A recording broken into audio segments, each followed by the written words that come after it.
نبی علیہ السلام سره ولو فی حایط لبنی نجار، موږ ولو په یو باغ کې د بني نجار. وینې موږ د نبی علیہ السلام سره د بني نجار په باغ کې ولو. نبی علیہ السلام پر یو خچره باندې سپور ولو او موږ د نبی علیہ السلام سره ملګري وو. اذ حادت به، چې دغه چې کوم د دې خچرې حادت یو روایت کې راغلی بلکې جادت راغلی. نو حادت معنا شوخي یې شروع کړه د نبی علیہ السلام سره، څه معنا سره غورځېدله، جګه جګه غورځېدله. فکادت تلقیه، نبی علیہ السلام پر دې باندې سپور ولو، سواري ور باندې کړې وله، دا جګه جګه غورځېدله. نږدې و چې نبی علیہ السلام وغورځوي. وینې اچانک چې نبی علیہ السلام وکتل یا صحابه وکتل، الته اقبر سته، شپږ قبرونه ولو، او خمسه راوي وایي یا 5 قبرونه وو. زما یې دي چې 5 که 6 ولو. وینې موږ چې دا 5-6 قبرونه موږ ته ظاهر سلو. فقال من يعرف اصحاب هذه الاقبر، نبی علیہ السلام دا قبر والا څوک پیژني؟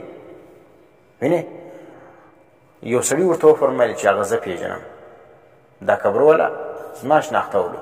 نبی علیہ السلام فما ماتو، دا څه ټیم مړه سوي ولو؟ قال فی الشرک، معنا دا په حالت د شرک کې مړه سوي، دا مشرکان ولو. نو مشرک له خو عذاب قبر سته. و نبی اسلام څه وفرمیل؟ ان هذه الامه تبتلی فی قبورها، دغه امت چې کوم دی وینې دا زما امتیان به په قبر کې د دې امتحان اصل کیږي، دی به په ازمایش اخته وي. فلولا الله تدافنوا، که چیرې دا بیره نه وای چې تاسو دغه مړي نه کوي دفن، وینې معنا د مړي د نه دفنېدو خوف نه وای، چې شکر لدعوت الله ان یسمعکم، ما به د الله څخه دعا کړې وي چې الله ته دوی ته د قبر عذاب ور واوروه، چې واوري په خپلو غوږو من عذاب القبر الذي اسمع منه، هغه عذاب قبر چې زه اورمه د الله نبی اوري. او نن سبا خلک وایي څه وایي په قبرستان کې مړو را عذاب نشته، کوای نو پسونه ولې منډه نه وي، مرغان ولې نه الوځي، توپنچې ټک وسي، هغه باندې چې کوم دی هغه مرغان او پسونه غورځي، او دغه چې کوم دی هغه پسونه او دا چې کوم دی هغه د عذاب قبر د وجې ولې نه غورځي. دا نیلوي صاحب لیکلي دي.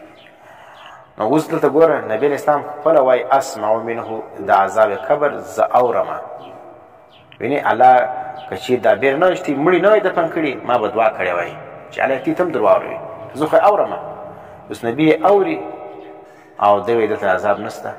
هغه بلې لیکلي دي خضرایات، هغه وایي په دې قبر کې که چیرې دغه نبي علیه السلام څو مخته روایت راځي چې په قبر کې داسې ماران دي چې که چیرې هغه پر دې مځکه باندې هغه ساه وکاږي، دا مځکه به ګرده وچه سي، په دې باندې به بیا زرغون بوټي راشین سي.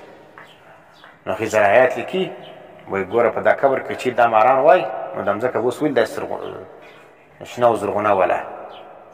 نو معلومه خبره چې په دې قبر کې عذاب نشته، نو ځکه چې ده دا داسې زرغونه ده. دا خلک په قبر کې عذاب نه مني. ده بیا وایي تاسو قبر کې بس خالي په دا قبر کې مني، موږ خالي په دې قبر کې نه منو. موږ وایي د مرګ بعد چې د مړي بدن هر ځای وي په تعلق د روح باندې، دا هغه د اجزاو سره الله تعلق قائم کی، هغه که اجزای اصلیه وي او که هر جز وي، الله پاک دا روح تعلق سره قائم کی. او د اجزا چې هر ځای پراته وي، د رندګانو خوړلي یا د سمندر مایانو خوړلي یا په هوا کې یا بل ځای ذرې ذرې پروت وي، دا ټولو اجزاو ته په تعلق د روح باندې یا اجزای اصلیو ته.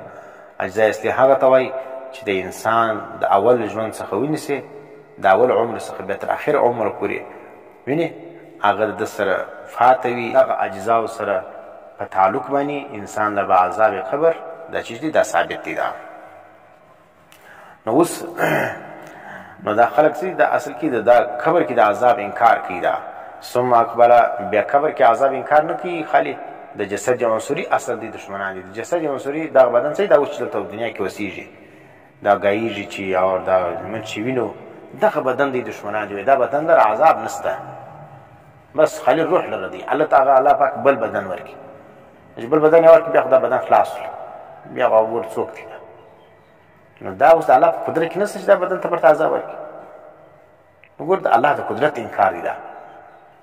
دا خو مسلمان سره دا عقیده ساتي چې ګوره چې بل بدن الله پیدا کوي سي الله د دا بدن سره تعلق قائموي سي الله چې کوم هغه دغه بدن ته عذاب کوي سي دی دا نه وایي شاه نو نبی اسلام ول کچیر دا بیر نه وای چې تاسو به مړی نه کې دفن ما به دعا کړې وای چې الله پاک ته د عذاب قبر درارولې وای چې زه اورم ثم اقبل علينا بوجهه نبی اسلام د خپل مخ مبارک مړ راو ګرځوي فقال ويل تعوذوا بالله من عذاب النار تاسو خو یو د الله څخه پناه واړئ د جهنم د اور څخه قالوا صحابه ورته فرمایل نعوذ بالله من عذاب النار موږ پناه غواړو په الله باندې د جهنم د اور څخه هغه ډېر سخت اور دی قال نبی اسلام ورته تعوذوا بالله من عذاب القبر ګوره جهنم عذاب جلا دی عذاب برزخ جلا دی جهنم عذاب جلا دی عذاب قبر جلا دی ویني نو نبی اسلام ورته فرمایل تاسو پناه غواړئ په الله باندې د عذاب قبر څخه قالوا دی ونعوذ بالله ګوره صحابه د نبی خبره مني